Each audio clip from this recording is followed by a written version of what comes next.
I was doing a bit of writing, and somehow I got caught up about a subject called slavery. I always wondered one overwhelming thing that I just got the answer for the last 4 or 5 years is how did the spirits, the soul of those people that took us through some of the things that were byproducts of slavery, how did they bend their will to ignore the pain and mistreatment? Welcome to the Foundation for Elevation Station. And my name is Leon Meredith in Cleveland, Ohio. And I view myself as a historian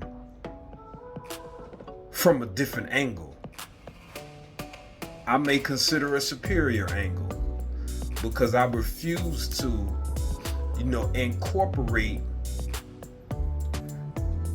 many of the so-called facts or so-called truths about history that really are not straight facts. Some of them were fabricated or orchestrated, and a lot of them are downright lies.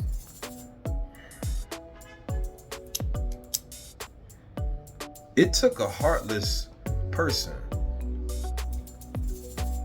to come past my neighborhood, as many Caucasian officers used to do, and gather up all the young black men and strip us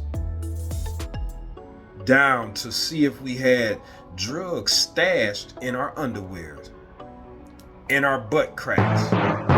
They would actually do this in the 90s, in 2000. Hell, they may very well still be doing this type of activity. But this is something that I lived through.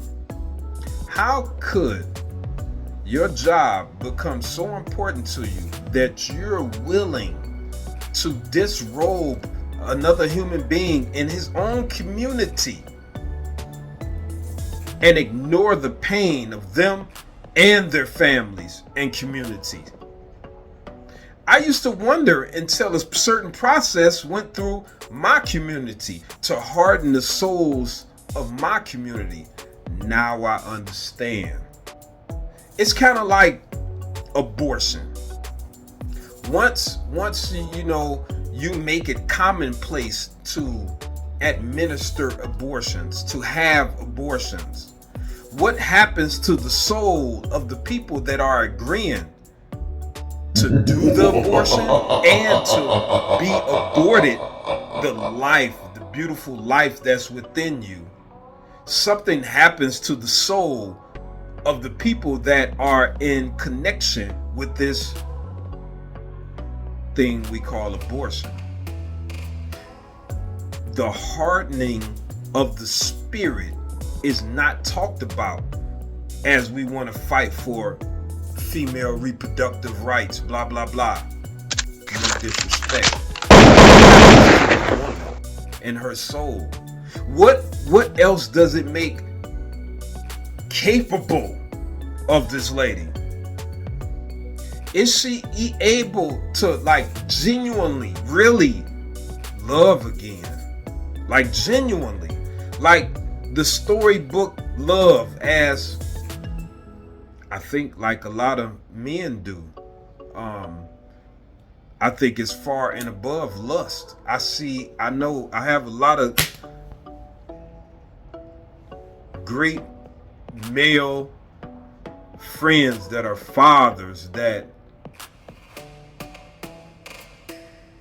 love their woman, their child's mother throughout the years. Yeah, did they act right and totally, beautifully?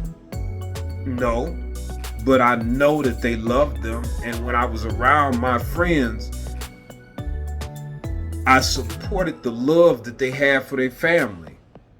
I didn't take them to go hunt women with me when I was living in that type of energy. I always didn't allow that. I wanted to support the family. I guess this is all going back to the hearts and the spirits of my people, to hold on to your spirit, because it's in there. You know, it's so many forces that is influencing you to ignore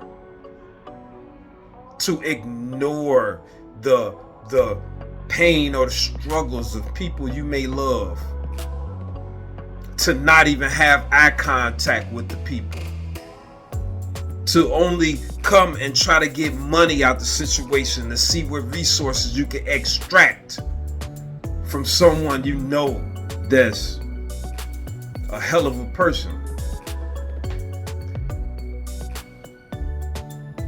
It's just like that officer standing outside your car that know you struggling, that know you not a fuck up.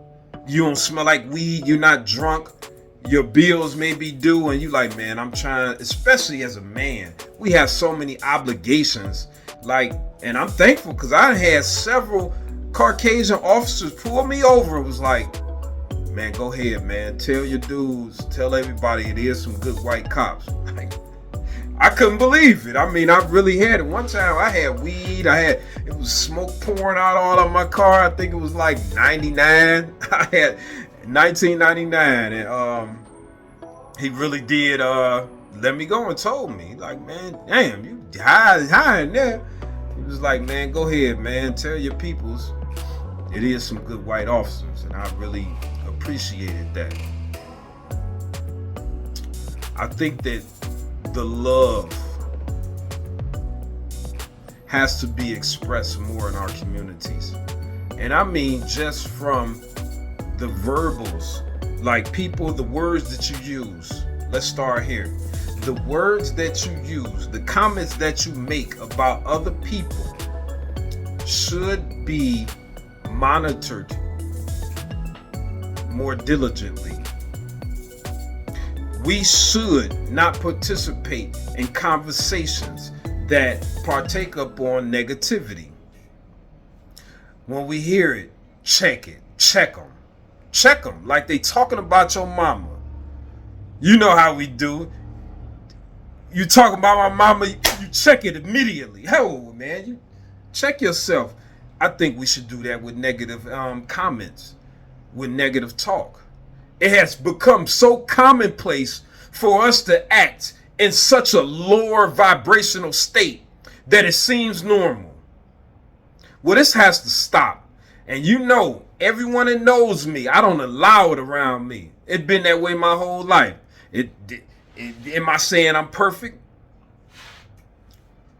Of course not.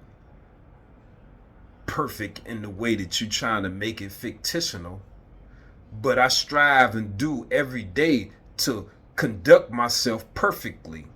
So in my mind, because success is the constant reaching for the goals that you have, I consider that success. And I consider me striving for perfection on a daily basis as successful.